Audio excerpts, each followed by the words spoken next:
Okay, great. So you're all really welcome to this week's webinar, Ace the Job Search, and great turnout. So this is obviously a really popular topic. There's a lot of talk, of course, about, the great resignation or the mass exodus, and lots of people kind of, I suppose, thinking about what they want in terms of their job experience and maybe making the move now.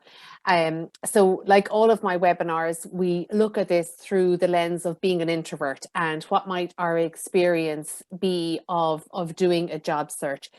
And even though it's very much a candidates market at the moment and lots of jobs available, I think it's still quite tricky. And I think there's lots of changes in terms of recruitment and using AI and algorithms to find candidates. And sometimes your CV doesn't even get in front of human eyes. So navigating that job search, I think requires us still to be quite strategic. So we'll talk a little bit about doing the job search and then maybe about CVs, and we'll talk about doing interviews. And somebody mentioned there they had an interview yesterday and they have another one tomorrow. So feel free to kind of give us your feedback as well. And as always, if you have any questions, pop them in the chat there for me, and I'll kind of present for about 15-20 minutes, and then we can do a Q&A, or if anybody wants to contribute, they can feel free to do that as well. Just a brief introduction. I'm just going to let Jamie just popped in there. My name is Aoife Lennox, so I'm an introvert career and business coach. So I try to look at, I suppose, all aspects of our career and business and starting businesses and running a business through the lens of being an introvert. And that comes from my own experience of starting a business in 2008. I had been living in the US. I moved back. I had young children, and I opened and started a Montessori school here in Cork. And I ran that for 10 years. And it was my first time owning and running a business, and it was my first time leading a team. And it was my experience of that really, I suppose, helped me recognize my introvert trait and tendencies. And I try to now help support others and having this conversation around being an introvert and how it impacts our career and our work experience. So we will plow ahead. Oh, sorry, it went to the very end. Let me zoom back there. Okay, so in terms of kind of just a quick agenda for today, it's really very much about getting a better understanding of what it means to be an introvert. And I know some of you have been to some previous webinars, so we may have covered some of this already, but I want to just introduce it for anybody who doesn't, have that firm grounding and understanding, because we have to have that awareness if we want to feel more confident. And confidence is really important when you're doing a job search, because you have to have that self-belief in yourself. You have to have that awareness of your own tendencies, your strengths, your weaknesses, so that really you can market yourself, because that's very much what, putting yourself out there as a job candidate involves. It's about marketing yourself to your potential employers. We'll talk about getting strategic in doing that job search, and then some tips around CVs, resumes, interview preparation, and maybe some ways to help you stand out as well. So this is actually my little niece, Kate. She's a little bit bigger than this now, but wearing her unicorn costume. And it's kind of, I suppose it's throwing the question out there, what did you want to be when you grew up? And sometimes I think we can put pressure on ourselves to have this one career and feel like we always have to have this purpose and be very purpose driven, and that there's one perfect career. And I think it's a little bit idealistic maybe, and there isn't necessarily one career for any of us. I think that we can apply ourselves in lots of different careers. But I certainly would say to you, if you're embarking on a job search, do spend the time to think about what sort of environment you want to work in, what sort of organization you want to work in. What do you want your role to look like? Do you want to have a lot of people interaction? Would you prefer to be working independently? Do you want to work in a team? Do you want to be working towards leadership level? So asking yourself all of those questions. What do you want your work experience to look like? And it doesn't have to necessarily be one thing. I started off in the hotel and catering industry. I did a degree in hotel and catering management. I worked in recruitment, relocation. I've worked in HR support roles. I've worked for multinationals. I've worked for startups, ran my own business. So I've done the gamut of all of that. And I think you can do that. And you just have to be keeping at the core What are your transferable skills? What are you bringing to your potential employer? What value can you add all the time? Because I think that's a really important question to ask yourself when you're thinking about jobs. What value can I add to this next role? So the reason why temperament is really important, and this is a quote from Susan Cain. If any of you have read Quiet, The Power of Introverts in a World That Can't Stop Talking, Susan Cain was one of the, I suppose, the leaders in kind of getting this conversation around temperament and introversion to the fore. And she's got a really good TED Talk if you haven't watched it. She says that temperament goes to the heart of who you are. And in understanding being an introvert or an extrovert, it's very much about how our nervous system interacts with our environment. So it tells us a lot about ourselves, about our tendencies, and about our strengths and our weaknesses. So it's really powerful to kind of understand your own temperament. And I'm assuming most people here today are on the introvert scale of the temperament.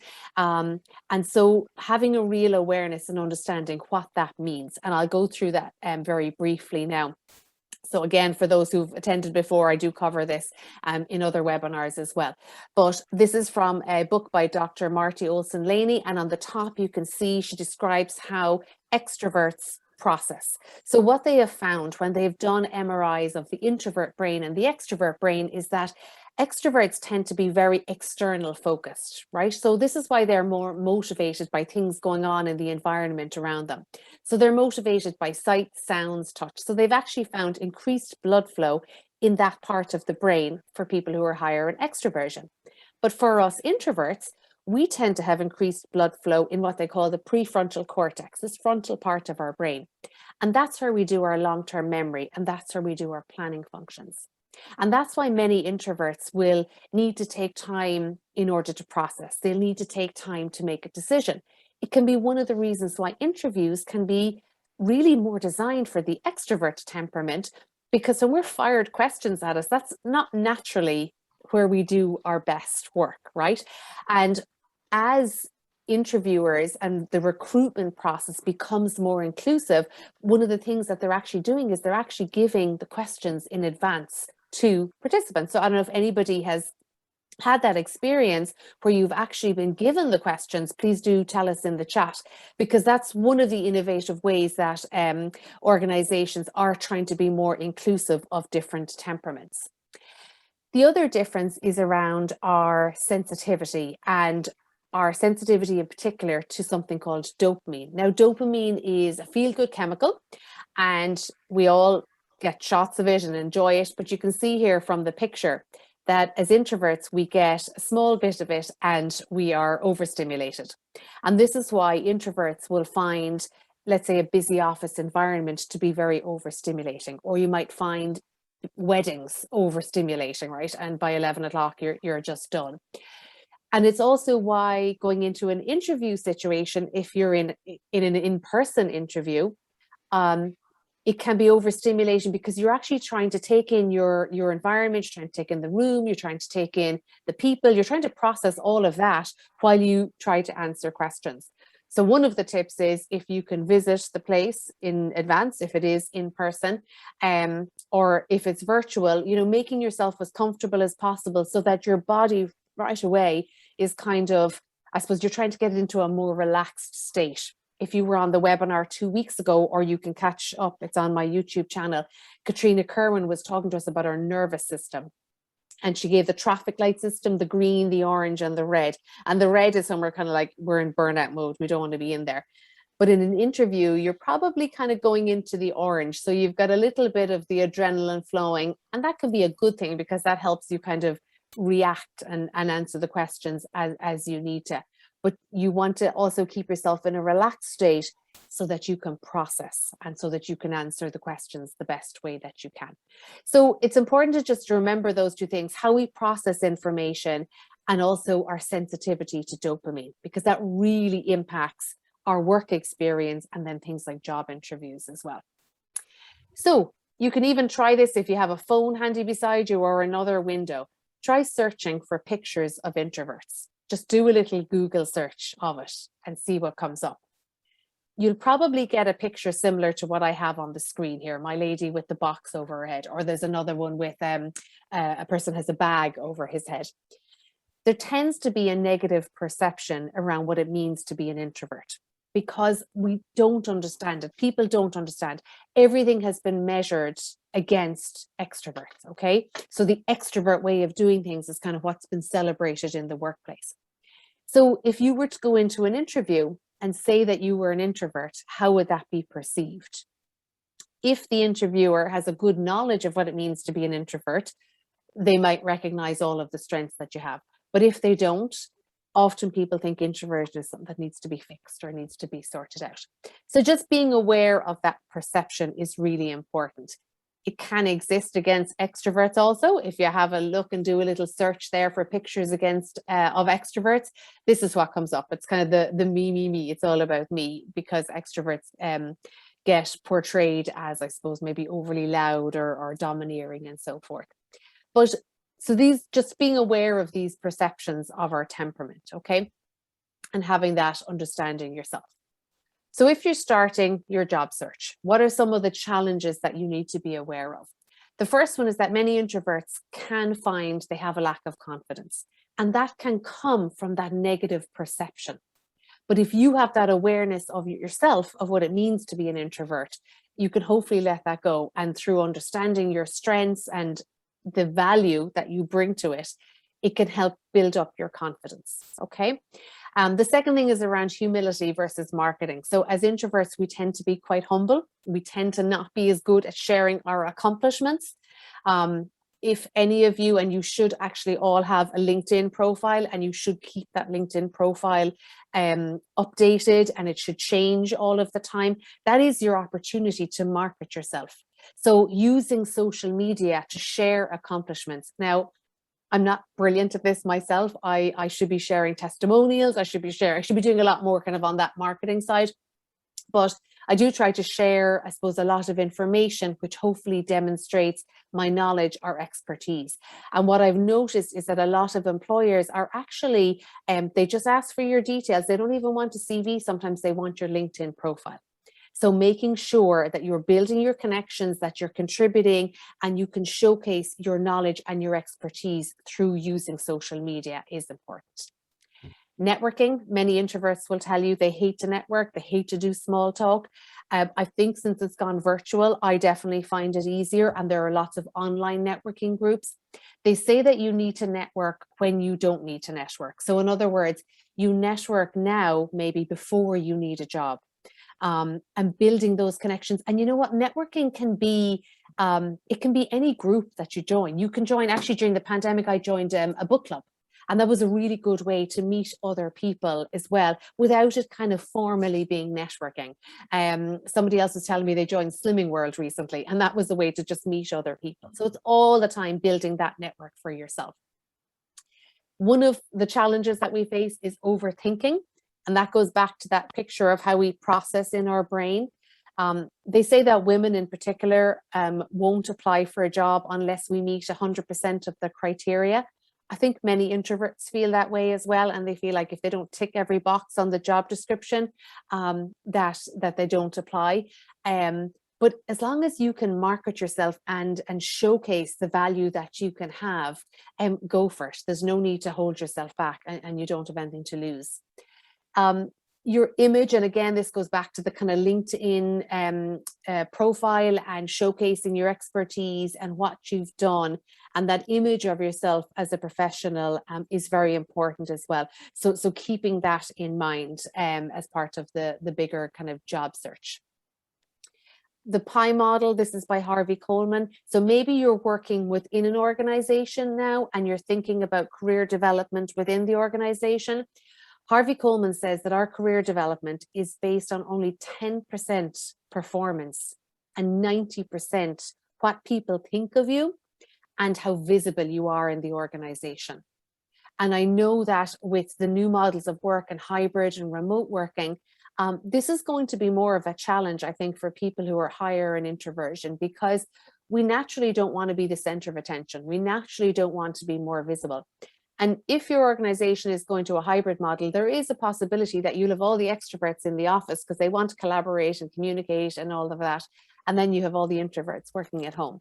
So we've got to be very mindful of that. And if I'll just share a quick example, I'm a member of a training group, the Irish Institute of Training and Development, and I regularly attend their events. And this morning on the call, they kind of picked me out for always attending the events. And it was just a good example to me of how you can be visible within a group without actually doing anything. All I do is show up because they're really interesting events and I enjoy them. And that's increasing my exposure without it being uncomfortable to me in any way. So I don't have to stand up and do a presentation or anything like that, but just showing up and just being present. So joining groups, being part of groups, maybe even volunteering, do things that you're interested in. And all the time that's building your network and that's building your visibility and that's building your exposure, okay? And that's all kind of part of being strategic in the job search. Sometimes we think job hunting is just about the actual applying for the job itself, but actually we need to take a step back and we need to take a much more strategic approach to it, and think bigger picture about it. Your strengths, so important to understand. What are your strengths and are you using your strengths? And I would say in an interview, like a good question that you could be asked is, give me some examples of when you've used your strengths. So have some stories to share, maybe some challenges that you overcame in the workplace, how you had identified strengths that you have, and then you applied them in the workplace. Typical introvert strengths, I have them on the screen here. I was in a workshop and I asked them to kind of rank their introverts and their strengths. You'll see their leadership down the bottom. So this was a workshop for introverts, attended by introverts, and they ranked leadership as their 10th strength. But actually, all of the research is showing that introverts make excellent leaders, particularly when employees are proactive. So we're really good, I suppose, at facilitating and empowering others to do their best work. And if you think about the natural strengths of introverts, it's in listening, it's in being empathetic, it's attention to detail, it's actually communication, even though we're kind of negatively branded sometimes as poor communicators, we're actually good because we tend to be better listeners. Now, what's important when we talk about temperament, I use the word tend a lot because you can't box people in and we're all really different and personality is really complex, but we kind of use these terms of introvert, extrovert, just to understand, I suppose, our differences. If you haven't done any strengths work, I would suggest there's a website, it's viacharacter.org, and you can do a free strengths assessment there. There is a paid version too, but you can do the free version and they'll give you your top 5 strengths. And they'll give you some ideas in terms of how you can use those strengths as well. So for me, when I was thinking about career changing, I was selling my Montessori school and thinking about a career change, and love of learning was my number 1 strength. So it made a lot of sense for me to kind of move into training and learning and development in that area, because I get to learn a lot all of the time and to support others in their learning as well. So doing some sort of a strengths assessment like that might be helpful for you. Then this is the networking. I kind of touched on this already. You do it now before you need to do it. So do it before you need to job hunt. Do it in a way that's comfortable to you. I don't force people to, or suggest that you force yourself to go to big in-person networking events if you feel really uncomfortable about it. Find some smaller groups, as I said, groups that you're interested in. It's just about being involved in different things and making connections with other people and doing it one-to-one. If I do attend formal networking, I always try and connect one-to-one with people afterwards, because that's really helpful. And that's how you build the relationships. Okay, how do you stand out in a really busy marketplace with a lot of different candidates, and recruiters are getting an awful lot of CVs on their desk? And as I said, oftentimes they don't even, your visual eyes don't even get to see your CV. Preparation. Research the company, research the position. Is there anything in the newspaper and social media about them? what can you identify? I mean, one of the jobs that I got was for a relocation company when I moved back from the US to Ireland, and I noticed that company had something in the paper and that they were growing. And I figured if they're growing, they're going to be hiring. And I sent them my CV and I got that job. So if you can identify something that somebody hasn't, then you're using your strength of preparation and you're naturally standing out, right? You've been creative. And tell them a story, tell them how you can add value. And some people are doing video CVs now. As I said to you, the LinkedIn profile, some organizations don't even want a CV, some don't want a cover letter. So some of the traditional ways are maybe changing as well. And I'd love to hear from you in a minute to see if any of you have tried any of those things. If you are going for the interview, and I'm covering a lot here because I'm kind of trying to do it in it might be a lunchtime for some of you. But if you were going for the interview, there's 3 kind of levels, right, that you need to be prepared for. The first is around your brain. So kind of cognitively, that you know your strengths, you've prepared for the questions, you've researched the organization, you know how you're going to add value, you've got your stories, you've got your examples. The other thing is around your mind and the negative self-talk that can come in. So remember, the introvert brain, we've got a lot of activity. Quiet people have the loudest minds is one of the quotes, right? And so that negative self-talk can come in. So reframing that and say, this is an opportunity for me to showcase my strengths, to show how I can add value, and it's an opportunity for me to learn. And every interview you do is an opportunity for you to learn. And it's practice, and it's do as many interviews as you can. Go for opportunities and do interviews because you will learn from it. And then the last thing is around body. Again, the talk that we had a few weeks ago with Katrina Kerwin, she gave us kind of a breathing exercise. Another one that I find really helpful is the tense and relax. If you haven't done that before, you literally start with your toes, start with your feet, tense them up, and then relax and release them. Work your whole way up your body, even into your face, into your jaw. So if you're sitting at home on the laptop, you're ready to go on a virtual interview, or you're doing it in person, you can easily do that tense and relax without anybody really knowing that you're doing it. And it just helps you to be more relaxed. And when you can relax and when you can breathe, you're able to process and you're able to answer those questions in a better way. So that's kind of your pre-game. I think job searching is a little bit like training for a marathon. And if you want to get the right role, it's not going to be something maybe that'll happen quickly, but you put a bit of time and effort into it. So just to kind of summarize, I suppose, the questions that hopefully we've raised for you today.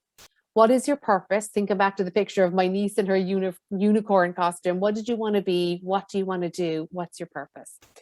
What are your needs as an introvert? So now you've learned in terms of how the introvert brain works and our sensitivity to dopamine. So in terms of thinking about what your work experience is going to be like, and it's fine for you to kind of to validate those needs, I suppose. And, you know, if you do get offered a job and you are talking about, you know, will it be in person, will it be remote, hybrid, how that will work, and recognizing what are your needs as an introvert. Thinking about your tendencies of behavior. So how do you tend to respond? How do you tend to behave? And writing a list of those is really a good exercise to figure out a lot more about your temperament too. Perceptions. All of our biases tend to be unconscious. We don't know that we've perceptions about ourselves. So you might have negative perceptions about your temperament, about confidence, feeling like you should be more extroverted than you are. So just addressing those as well. Demonstrating your strengths, the stories, then being strategic, right? Be as creative as you can in the job search and be as proactive. I would suggest that it's really difficult to get a job through some of the job sites or even LinkedIn. I find the searching there, it's quite overwhelming. So being more proactive in terms of finding a company, finding an industry, finding a role that you would like to work in, and then trying to market yourself for that. And then trying to just stand out a little bit.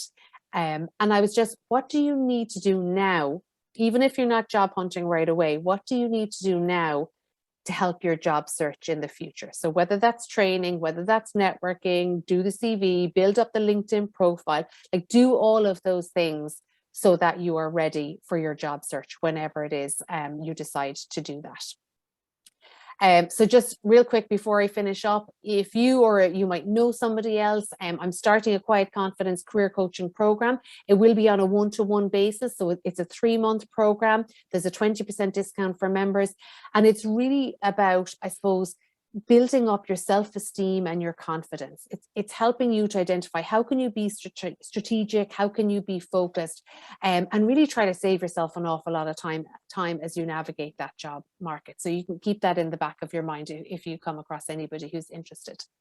And I am going to stop sharing my screen after that whistle stop tour, and I see a bit of activity there in the chat. So I'll just bring that up.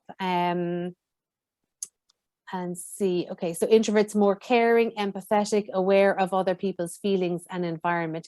Exactly, and that's a real strength, and it's very important for us to recognize that. And again, I think that's why we're great leaders and we're great communicators, because we really are in tune. And sometimes introverts hear and see things that other people don't see, because we've got that natural empathy. Okay, I'm finding to filter out I'm not sure that we're on good, find a good employer, had many interviews, but finding the right fit. Is it better to work for yourself than creating your own environment? What are your thoughts, employed or self-employed? Yeah, so look, I've been self-employed since 2008. And the challenge with being self-employed is you end up being in a sales and marketing role all the time. So I had to throw in there at the end about my career confidence program, but I actually hate doing that sales bit. So I kind of just skim over it. So the challenge with being self-employed, you have to be willing to take on that sales and marketing role, basically.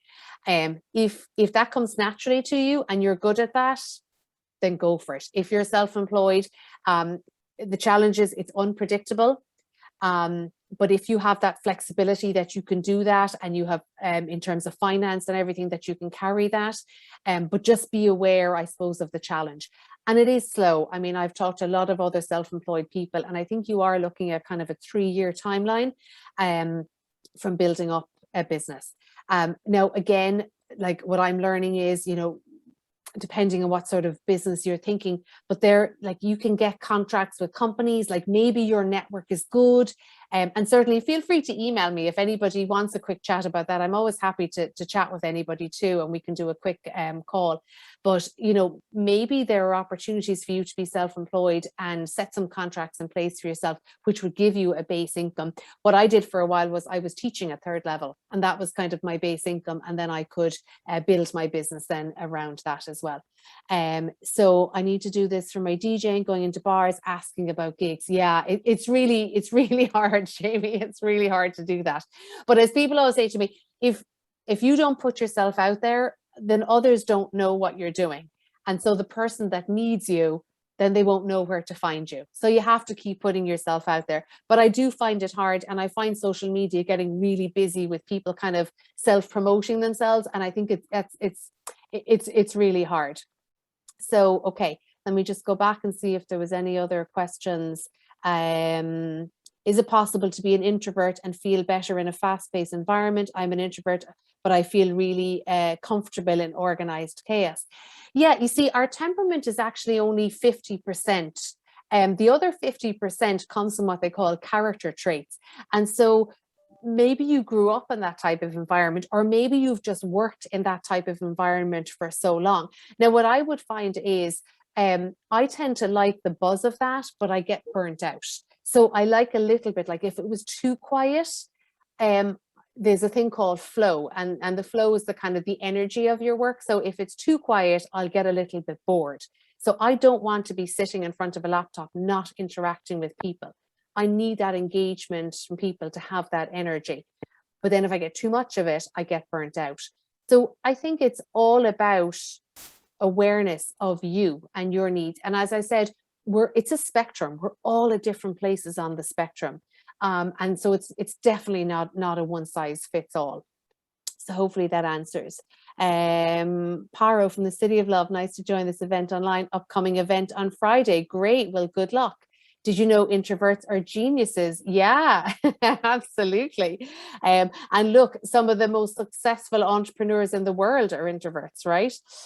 So I get exhausted and can't focus in work environments where there's people talking. Absolutely. I need to, if there's even a radio on in the background, I actually would find that extremely distracting, and I would find that very hard to focus. And that's why hybrid working or being able to work remotely when you need to is really, really good and beneficial for people.